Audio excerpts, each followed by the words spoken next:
लग्ना अगोदर एका तरुणीचं एका तरुणावरती खूप प्रेम असतं. 2 वर्ष ही तरुणी त्या तरुणासोबत सर्व गोष्टी करून बसते आणि त्यानंतर तिचं कुटुंब जेव्हा त्या तरुणासोबत तिला पकडतं, तिचं लग्न दुसऱ्या ठिकाणी दुसऱ्या मुलासोबत करून दिलं जातं.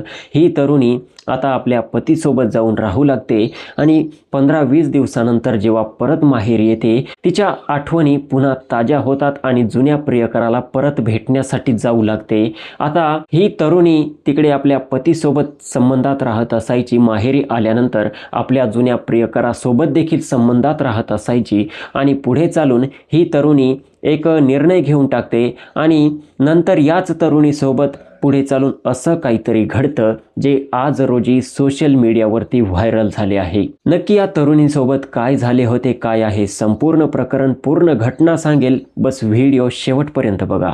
नमस्कार मित्रांनो, स्वागत आहे स्वप्नील क्राईम टॉक्समध्ये. आजच्या आपल्या सत्य घटनेची सुरुवात होते बिहारच्या नवादा जिल्ह्यातून. नवादा जिल्ह्यामध्ये रोह पोलीस स्टेशन आहे आणि रोह पोलीस स्टेशन अंतर्गत सिरू नावाचं एक गाव आहे आणि याच सिरू गावात राहणारे मनीष उपाध्याय, पत्नीचे नाव मुन्नी देवी.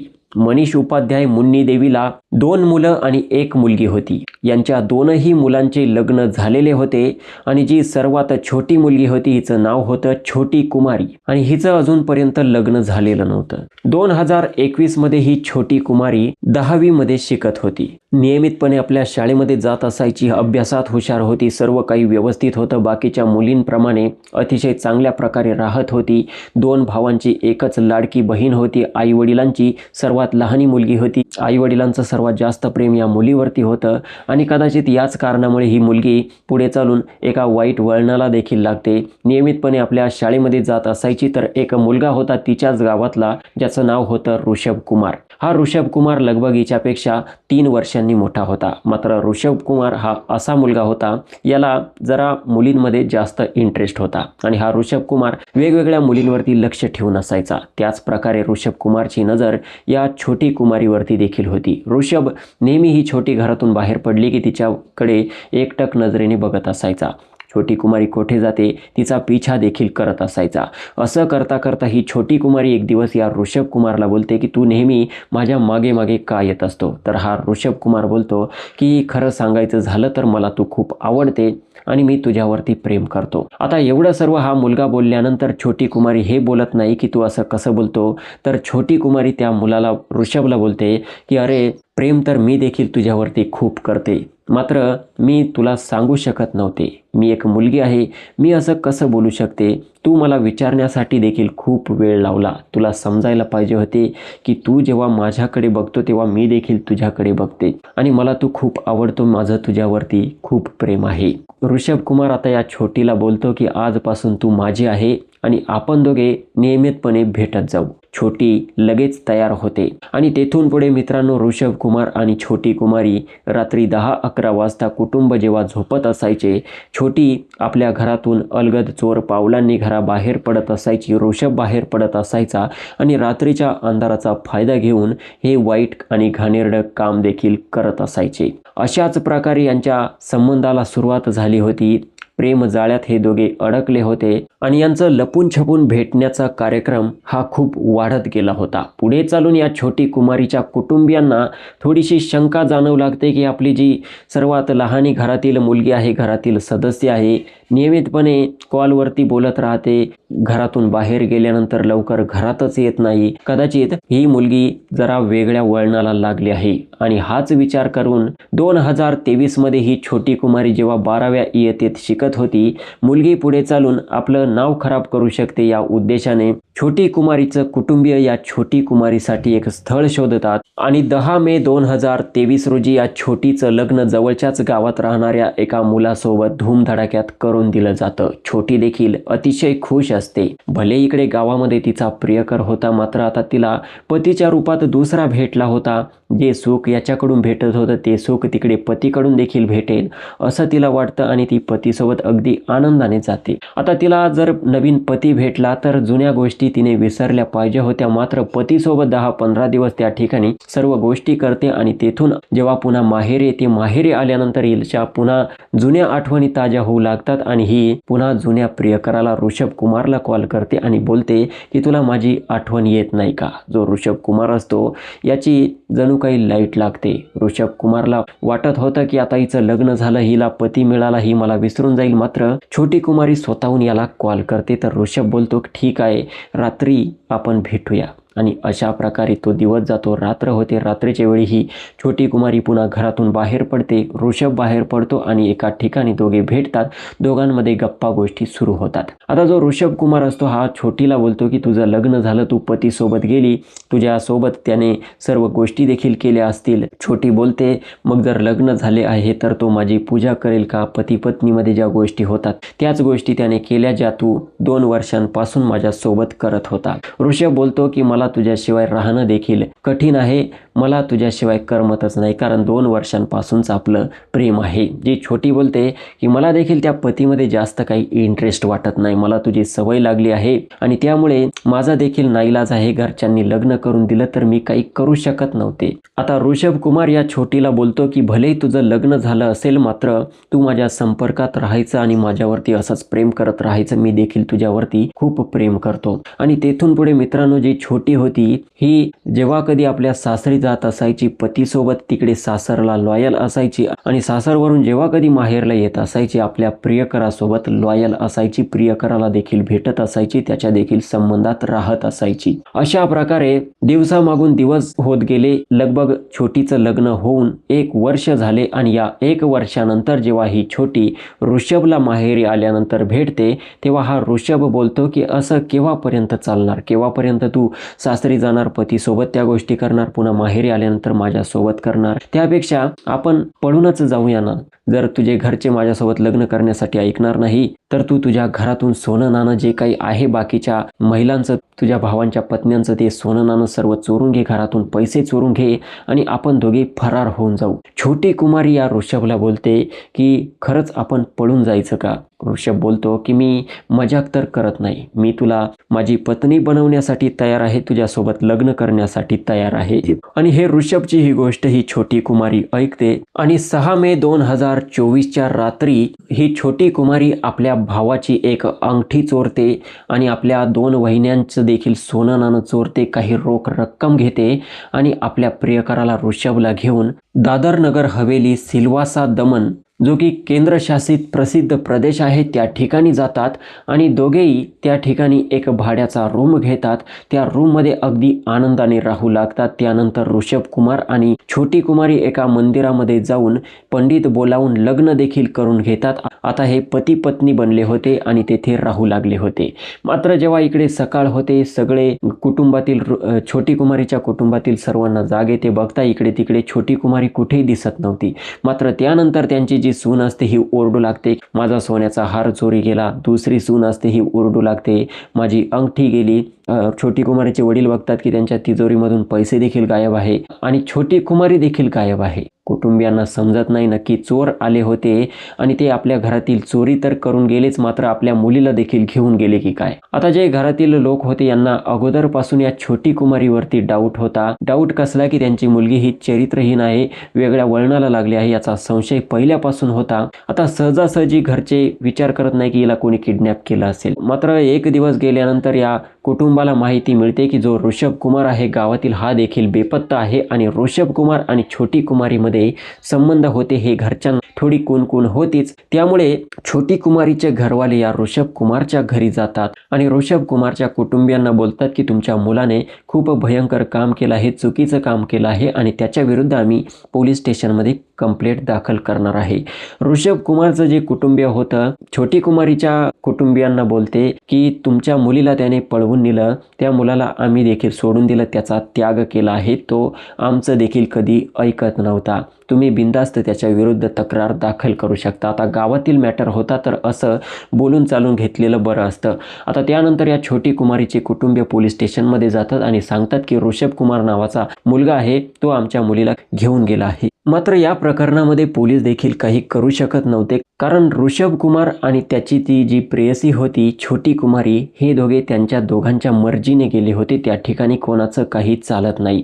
मात्र इकडे छोटी कुमारीच्या कुटुंबियांनी छोटी कुमारीचा विषय सोडून दिला होता, तिचा पूर्णपणे त्याग केला होता आणि ऋषभ कुमारचं जे कुटुंबीय होतं यांनी ऋषभ कुमारला धमकी देऊन टाकली होती की तू आजपासून आम्हाला तोंड दाखवण्यासाठी यायचं नाही.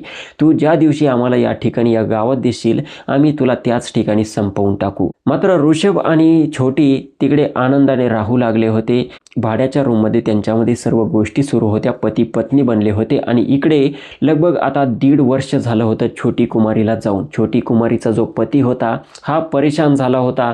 हा माहेरच्या लोकांना, त्याच्या सासरच्या लोकांना कॉल करायचा, बोलायचा छोटीचा काही तपास लागला का. तर अखेर जे छोटी कुमारीचे घरचे असतात हे त्या छोटी कुमारीच्या पतीला सांगतात की बाबा ती पळून गेली आहे आणि आम्ही तिचा विषय सोडून दिला आहे, ती आजपासून आमची मुलगी नाही, तुला दुसरं लग्न करायचं असेल तर तू करू शकतो. छोटी कुमारीचा जो पती होता तो देखील तिकडे दुसरं लग्न करून घेतो. अशा प्रकारे या प्रकरणाचा एंड या ठिकाणी झाला होता. मात्र पुढे चालून या छोटी कुमारीसोबत आणखी भयंकर घडणार होते, ज्याची कल्पना या छोटीला नव्हती. आता छोटीने आपल्या घरातून सोनं नाणं सर्व पळून नेलं होतं. ऐशो आरामामध्ये राहत होती. जोपर्यंत ते सोन्याचे दागिने होते हे सोन्याचे दागिने मोडत असायचे आणि जो काही पैसा येत असायचा खर्चत असायचे. असं करता करता 2026 पर्यंत यांनी दिवस काढले आणि जून 2026 मध्ये दमनमध्ये जो भाड्याचा रूम घेतला होता त्या भाड्याच्या रूमला बाहेरून ताला लावून घेतात आणि त्या रूममधून ऋषभ कुमार आणि छोटी कुमारी दोघेही गायब होऊन जातात आणि त्या रूम मालकाला देखील माहीत नसतं की हे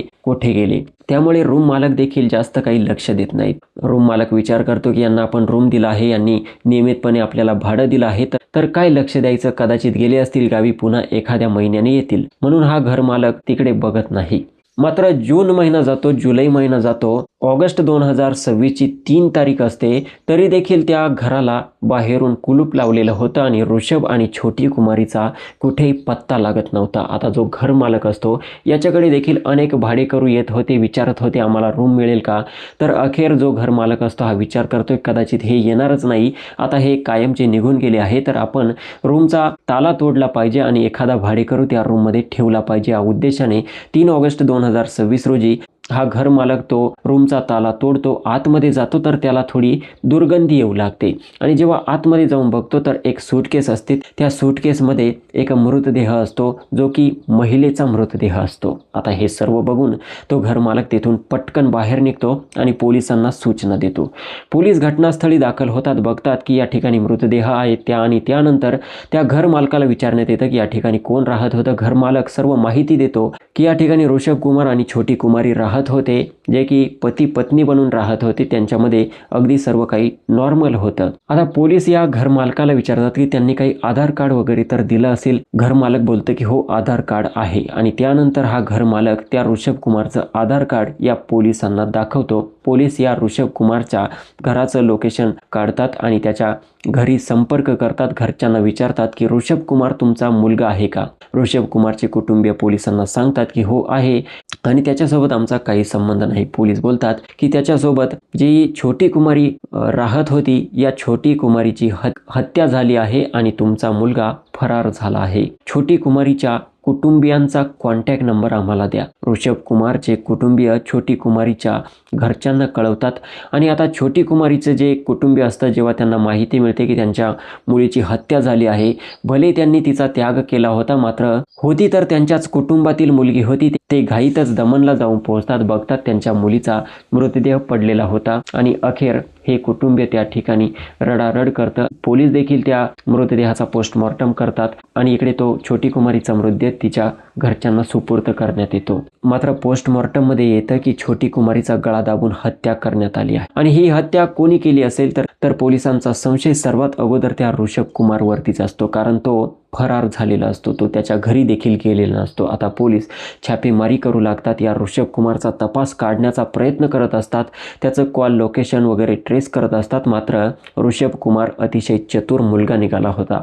पोलिसांना काही केल्या तो कोठेही मिळत नव्हता. पोलिसांनी अथोनात प्रयत्न केले, अनेक ठिकाणच्या पोलीस टीम गठीत केल्या आणि अखेर सिल्वासा पोलीस गुप्त सूचनेच्या आधारावरती वाराणसी चांदपूरला असणाऱ्या शुभकामना रिअल टेक वरती छापेमारी करतात आणि अखेर हा ऋषभ कुमार पोलिसांच्या ताब्यात येतो आणि त्याला पोलीस स्टेशनमध्ये घेऊन जाण्यात येतं। आता ऋषभ कुमारची त्या ठिकाणी जेव्हा चौकशी सुरू होते, ऋषभ कुमार बोलत होता की मला माहीतच नाही ही छोटी कुमारी नक्की कोण आहे। पोलीस आता जेव्हा दांड्यांनी याचं स्वागत करतात तेव्हा हा ऋषभ कुमार सर्व कहाणी सांगण्यासाठी तयार होतो। ऋषभ कुमार सांगतो की तिचं आणि माझं ती 10वीला असल्यापासून प्रेम संबंध होते, शरीर संबंध होते, तिचं लग्न झालं, लग्नानंतर देखील संबंध होते। ती मला सोडण्यासाठी तयार नव्हती आणि मला देखील तिच्यासोबत संबंधात राहायला मजा वाटत होती, आवडत होतं आणि त्यामुळे ती बोलायची की आपण दोघे पळून जाऊ। मी देखील विचार केला की हिच्यासोबत जर पळून जायचं असेल तर